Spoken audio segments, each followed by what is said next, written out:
I don't think as women the only thing we need is financial assistance. I'm cooking, I'm taking care of the children, and then you sit down and then you're playing video games. It's not gonna work. I'm gonna off that game. I'm gonna break that pact. I'm going to destroy that game CD. How wicked can you be? Can you really give a person everything that they want? I gotta tell you something I could do. I could be running. Hi, welcome to my channel. My name is Kinyeri. I hope I'm in focus. If you're seeing my face for the very first time, then welcome to my channel. I hope you subscribe at the end of the video.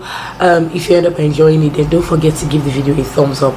So today I'm just going to quickly be talking about something that is very important to me, something that I feel needs to stop, something that I feel a lot of us even do unconsciously just because of our upbringing or orientation or just societal demands and everything. So I'm going to be talking about gender roles when it comes to marriage. Now I know gender roles is a very wide topic to talk about when it comes to career, politics. There's a lot, but then I'm just going to be focusing on gender roles in marriage. Now I'm just going to issue out a disclaimer that no marriage is perfect, no relationship is perfect, and as I also remembered as well how some people would share their thoughts or share things that they expect of out of a relationship, and then people are coming at them. Relationships, marriages, it's a two-way street. There are two people involved in this, and if somebody comes out and then just talks about how they feel a relationship should go, or how they feel things that they feel should be done in order to make a marriage work or in order to make a marriage thrive, and they didn't experience the same thing, is that completely their fault? Truth is that in many instances, if you want to go left and your partner wants to go right, how do you get to your destination when you are both going in two different directions? It's like you're paddling a boat, and if one person's arms get tired, the other person can take over. That's just the way it's supposed to work. In my opinion, that's how it's supposed to work. So when people, or even when I come here and then talk about things like this, I'm not trying in any way to say that my marriage is perfect. I'm not trying in any way to say that my husband is the best man in the world, because that's not possible. I'm only trying to come out here and say this is what I think is right, this is what I think should be done, this is the direction I feel that people should go in, and only try to apply this when it comes to my own marriage. To be honest, a lot of the things that we do are just based on the way we were brought up, the things that the things that we've been taught, and these things are embedded deep into our system, and it's so difficult to let go of, except people who intentionally say, I want to cut off doing this thing, I don't want to live my life like this. Some of these things I'm mentioning to you are probably issues that I've had with my husband, and issues that we probably still have, but I completely believe in sitting down, sorting out things, thinking, why is this person saying this thing? Is it just so that we can get better along this journey? So when it comes to gender roles, we know that gender roles are just socially constructed roles or behaviors, or just things that people feel are appropriate for men or for women, depending on whatever case it is. I feel as Africans, there were a lot of things that were taught, there were a lot of things that our parents did that we cannot just let go of. When it comes to gender roles in my house, in my home, I do not believe the certain role that is attached to me because I am the woman of the house. So way back, I remember as children, even growing up, except you didn't grow up in Nigeria, but growing up, we've always felt that it's the woman's duty to cook, it's the woman's duty to clean, it's the woman's duty to bath the children, pack the children, put them to sleep, and then way back, some women were also working. So not all women were housewives, not all women were stay-home moms. A lot of women were working. But then remember that these same women were expected to cook and to clean and to do all of this. Like, this is the umbrella that was on top of their head, and this umbrella had the list of all of these things for a woman to do. And then it was said that the man's duty in the house was to provide for the family. That is, that's exactly how it was working in a lot of homes. The women gladly took up these things. They did these things. Okay, so if people say that a woman's duty is to clean in the house, a woman's duty is to mop, take care of the children, cook, and then her husband provides for her. I just want to throw out a question. How about if it comes to a point where the man can no longer provide for the family? Will a Nigerian man or an African man decide to take up cleaning of the home, backing the baby, feeding the children, getting them ready for school, while the woman drops them off at school and then goes to work? Would the Nigerian man or the African man decide that he wants to go to the market, make sure that he cooks before his wife gets back home from work? So that's what I'm talking about. It's really about how it works for you in your home.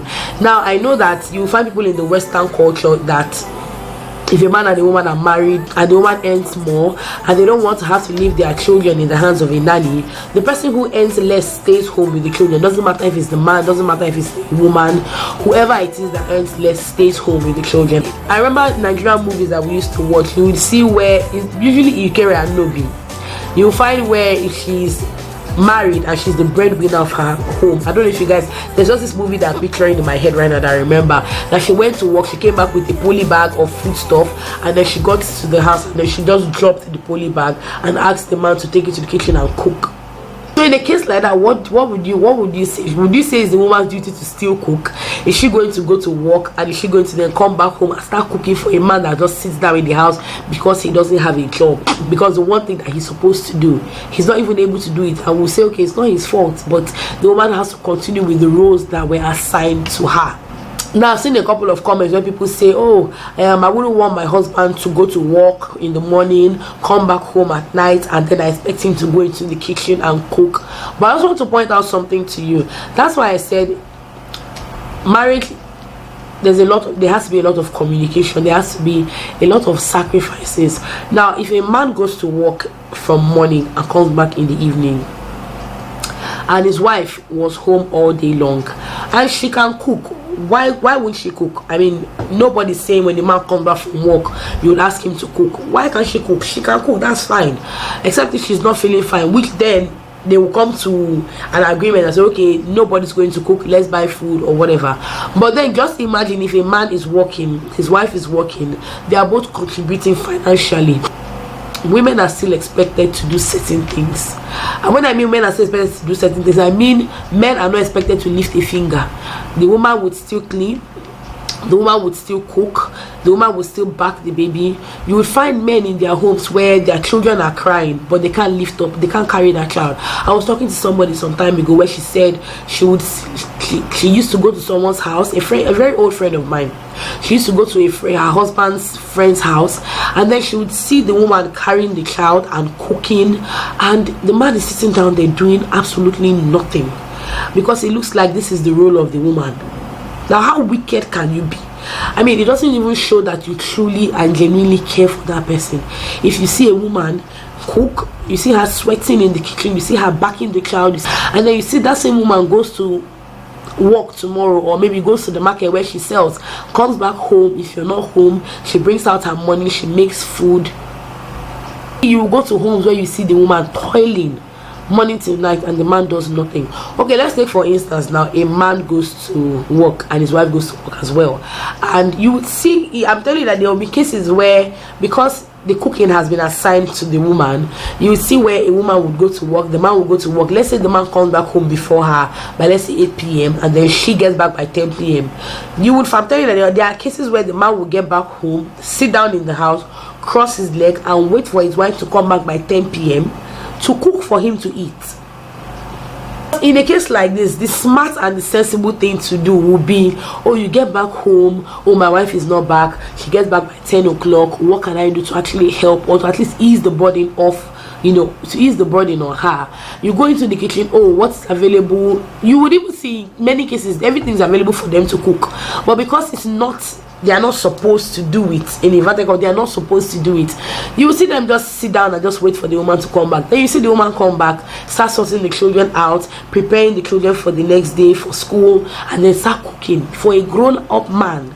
And that's the reason why we're saying women need to raise their boys so that they know how to cook, because you see a lot of men nowadays, many of them don't know how to cook. So even you find times when a woman cannot cook for certain reasons. You see women that have surgery, have cesarean sections, and they probably can't cook, or they are sick. nothing moves in that house again because the man cannot cook himself. We're trying to push and we're trying to make sure that our marriage is moving as smoothly as it possibly can. So it's really about who is strong in what area at what point in time. That should be the person who should step forward. Even in my marriage, I'm not going to come out here and then say, oh, my husband is no. This is something that we have worked with over time. As a woman, I don't want to be toiling and be killing myself. I'm cooking, I'm taking care of the children, and then you sit down and then you're playing video games. It's not going to work. I'm going to off that game. I'm going to break that pact. I'm going to destroy that game CD. No. Way back in the day, a lot of men would say, okay, but she wasn't working. There were even a lot of women that were even working way back in the day. But then you see men give excuses like, oh, she wasn't working, so I was, fending for her and the children. But the truth is that, can you really give a person everything that they want? Possible. I don't think as women the only thing we need is financial assistance. We need a lot more. We need emotional stability. We need somebody who can listen to us when we talk. But can you do all of these things that we're talking about? So I'm just trying to say that one person cannot be everything for the next person. If I see that there's something that you cannot do and I can do it, I'll step forward and do it. Gender roles. You find that as much as women always suffer this thing because it looks like we're so restricted to certain things and people don't expect us to do some other things, you will find women that when it comes to things like turning on generator, they're like, no, I don't put on generator. My husband, it's my husband that puts on generator. Why? Not be saying because you don't get power to one more, but because you feel that it is the duty of the man. So at the same time, when we're talking about gender roles, we're not just going to sound as if the woman is the victim, because most of the time the women also contributes to these gender roles of a thing. And then when it comes to a case where you feel like you're wronged, you can't even talk about it because you've also placed a certain role on the man. I remember someone that used to live in my parents' compound. She would stay in her house till 10 p.m, 11 p.m, waiting for her husband to get back so that he can turn on the generator. The generator that requires you to use so much strength to pull out, say, okay, you're not strong enough, or you can't just turn it on. But in a case where some people don't even touch, they don't want to touch, they just say it is the man's duty. I grew up with a mother who did everything. There was nothing like the whole gender role thing. She never even displayed any of that. She's that woman that she would bend down under the car to fix whatever it is that she can fix. She will tie sump, she will fix the battery, she will push car, she will do plumbing. Like, it was because I was raised by my mom. That's why when I moved into my own house, I had my own toolbox. I have my own toolbox. So I have spanner, I have plier, I have hammer, I have nails, I have wrench. Like, people that come to my house to work, they're usually surprised when they ask, oh, can I and you get test? I'm like, oh, test a day. They're like, I be like, I forget my wrench for house. I'm like, I have a wrench. And they're usually so surprised because my mother didn't wait for anybody to do anything for her. If you can get it done, get it done. Let it be that you tried and you could not do it, instead of just ruling it out completely that, oh, I can't do this thing, or it is supposed to be for a man. My mother did carpentry. Is it mechanic work? My mother will do it. Is it plumbing work? My mother will very well do it. The one thing I know that she probably did not do was welding, because she didn't have the tools for welding. But right now, because of how I was raised by her, if I have a plumbing issue, the first thing I do is, can I fix this thing myself? I don't call my husband to tell him, oh, I think you should come and check this thing because you are the man. Like I said, let's it be that you tried and you could not do it, as opposed to not trying at all and just feeling like it's the man's work. There are exceptions when it comes to this. If it's something that the man does and does well, something you know that you cannot do, or something you feel that if you do you might end up destroying or it won't turn out well, that's a different case. Sometimes we're the ones that shoot ourselves in the foot, because when you start to assign these roles to these men, they start to assign other roles to you as well. So in marriage, there's no 50-50. Nobody's recording scores or saying this person has done more than I do, or this person. It's just a genuine show of love and affection. How much do you want to stand in for your family when the other person cannot? That's really what I think the whole thing is about. Women, you can do everything. That's what you don't know. You're strong. You can do so much. You have no idea. There are times when things spoil in my house, and because I didn't grow up in a home where my mother would call my father and say, oh, this thing has spoiled, come and fix. And I'm really happy that I didn't grow up in a home like that, because a lot of times there are things that would happen, and I might ask my husband for help. He might not be able to do it at that point in time, and granted, I might feel pissed, I might be upset. Why can't you come and do this thing for me? But the truth is that I would step out and I would do that thing and I would get it done, and I would feel so proud of myself. This has happened so many times, so I just wanted to just talk about it. I don't know, I probably rambled throughout this video, but I hope you guys understand my point. Let me know in the comments, how have you been able to battle gender roles when it comes to your household? Because I know that these things happen in a lot of households, at least in Nigerian households, African households. A lot of these things happen. And then, how were you raised? Did you experience the whole father is supposed to be doing this, mother is supposed to be doing this, and even if he's going to be killing my mom, or if he's going to be killing the woman, as long as those are the roles that were assigned to her, she has to do them? Let me know in the comments below. I hope you guys enjoyed this video. The reason I don't do a lot of videos like this is because I feel sometimes I'm just talking off point. Anyway, thank you guys so much for watching. Subscribe down below and also turn on that bell icon so that whenever I post videos, you get notified. I'll see you in my next video. Bye. It's a part of the game. In the beginning, I just didn't know that you're an enemy I held too close. Now I know, 'cause you did everything to prove me wrong. You were not the guy.